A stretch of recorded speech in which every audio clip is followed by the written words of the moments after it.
Treino livre 3 e também a bolada por Max Verstappen, vamos falar sobre tudo isso agora. Olá amigo do Ressaca Motor, seja bem-vindo a mais um vídeo, eu sou Matheus Pucci, como sempre estou com a camiseta da Paddock Bear, essa aqui de Monte Carlo no caso, né?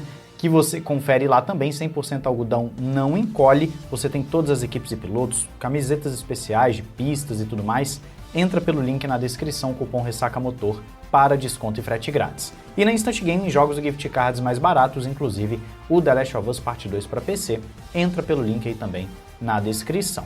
Amigos, vamos começar este vídeo falando da bolada por Max Verstappen. Isso porque saiu ontem que tem sim um detalhe curioso numa possível negociação com a Aston Martin. De acordo com a matéria que você confere na descrição, a Aston Martin estaria disposta a pagar 300 milhões de dólares por um contrato de 3 anos com Max Verstappen de 2026 a 2028, ou seja, 100 milhões por ano. Só que esse dinheiro viria do fundo saudita, que é o mesmo fundo, por exemplo, que levou o Cristiano Ronaldo lá para a Arábia também. A gente bem sabe que esse fundo também tem a sua participação ali na Aston Martin, eles estão querendo inclusive adquirir uma parte boa da Aston Martin, e também nós sabemos que os árabes estão com toda a força na Fórmula 1 através da Aramco. Então não surpreende essa proposta absurda do fundo. Qual que é o detalhe aqui? Nós sabemos que a Mercedes está indo para um caminho de renovar com o George Russell, está muito próximo de renovar com o George Russell, dificilmente vão chutar o Antonelli, e a Aston Martin tem um combo muito atrativo para o Max Verstappen. Tem o Adrian Newey, tem a Honda, instalações de última geração que estão sendo feitas justamente para 2026 em diante, então toda uma infraestrutura e toda uma equipe voltada para 2026. Nós trouxemos recentemente que o Alonso não se mostra nem um pouco incomodado com a possibilidade do Verstappen ir para a Aston Martin, mesmo que isso signifique tomar o lugar dele. E o Verstappen falou que quer ficar na Red Bull e que ele só está frustrado com o desempenho do carro. Então, oficialmente, nós não temos nada da parte do Verstappen hoje falando que vai sair. Mas o que aconteceu ano passado, as falas dele ano passado e tudo mais, nós sabemos muito bem como é que funciona no mundo da Fórmula 1. Então, essa proposta deve sim chegar à mesa, é uma proposta absurda, trate como um rumor, obviamente, não há nenhuma confirmação até o momento, mas é claro que eu não duvido que isso aconteça, ainda mais com o fundo saudita tendo o controle dessa situação. Eu quero saber se você considera uma possível ida do Verstappen para a Aston Martin como sendo boa, diz aí nos comentários.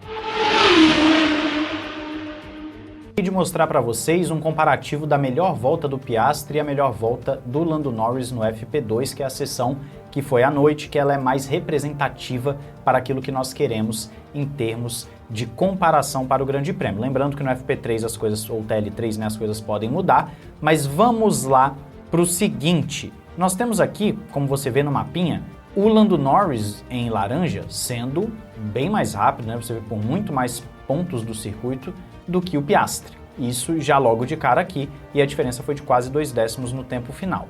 Você repara também que o Lando Norris ele fica à frente em praticamente toda a volta, com um pequeno trecho aqui tendo o Oscar Piastri brigando efetivamente com ele. De resto, o Lando Norris fica à frente, o que mostra um Lando Norris que naquela volta em específico estava mesmo bem melhor. Eu digo naquela volta porque nós temos que ver qualifying e tudo mais, né, para saber o que está acontecendo. Mas o que me chama a atenção aqui é o seguinte, como os dois pilotos estavam abordando as suas voltas. A primeira curva, por exemplo, você vê que o Lando Norris tira o pé primeiro e com isso ele tem até mesmo uma leve perda num primeiro momento, mas depois do miolo da curva em diante, onde ele começa a reacelerar antes, ele já consegue recuperar o tempo perdido aqui, abrindo 2 décimos para o Oscar Piastri. Só que depois o Lando Norris erra, ele tem um probleminha com o seu acelerador nesse trecho aqui da pista, ó, que você está vendo aqui justamente naquela seção um pouquinho mais rápida.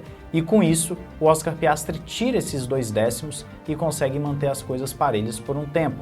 Só que, quando você chega no trecho, vamos dizer, final, você tem o DRS e aí vem uma seção rápida para ir até o final da última curva, o Lando Norris abre novamente, por quê? Você repara, ele perde velocidade de novo um pouquinho mais rápido, na reaceleração ele reacelera primeiro, então ele vai embora primeiro e aí abre o DRS e vai embora, então ele consegue ganhar tempo aqui por ter conseguido reacelerar o carro antes.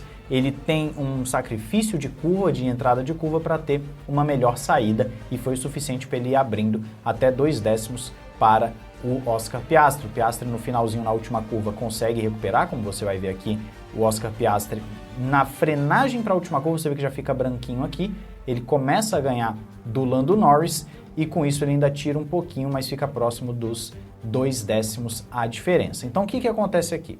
O Lando Norris se aproveitou de determinados momentos de saída de curva para poder ganhar tempo, e no finalzinho o Oscar Piastri meio que deu o troco. Só que no geral, o Norris manteve uma média em relação ao Piastri, o que obviamente para ele que está querendo dar uma resposta é muito bom. Então vamos ver se as McLarens vão brigar no quali ferrenhamente. Agora vamos falar sobre o TL3, que foi assustador. Se você acompanhou a sessão, sabe muito bem que é uma sessão de dia, então os resultados dela tendem a ser um pouco diferentes daquilo que nós vamos ver à noite.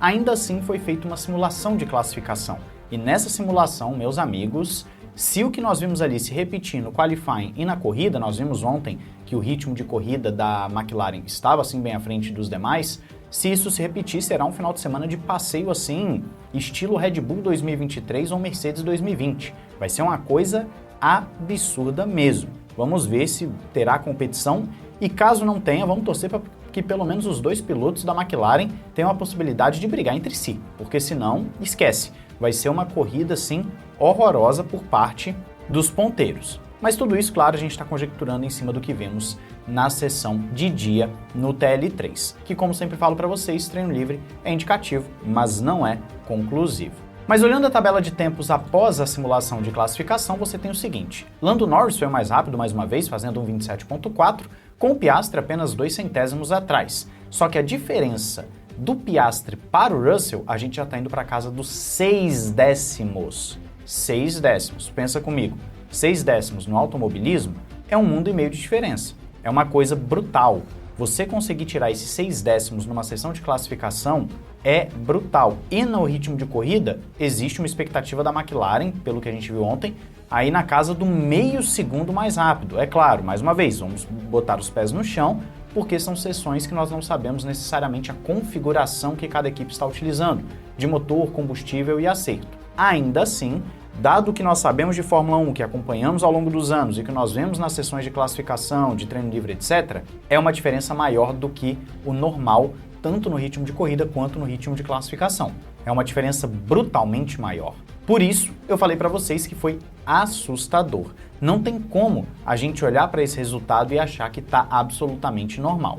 Sem contar que a gente precisa também dizer aqui que, por exemplo, as Ferraris parecem estar distantes uma da outra. Você tem o Leclerc andando muito mais rápido que o Hamilton e o Hamilton extraindo e não conseguindo chegar. Então há um problema ali na Ferrari. Você vê que o Hamilton realmente não está conseguindo se adaptar a esse carro, por mais que ele tenha falado que no Bahrein ele aprendeu muito sobre o carro. Você tem um Tsunoda que, pelo visto, está andando um pouco mais próximo do Verstappen do que realmente os outros companheiros estavam, que é um ponto positivo para a Red Bull.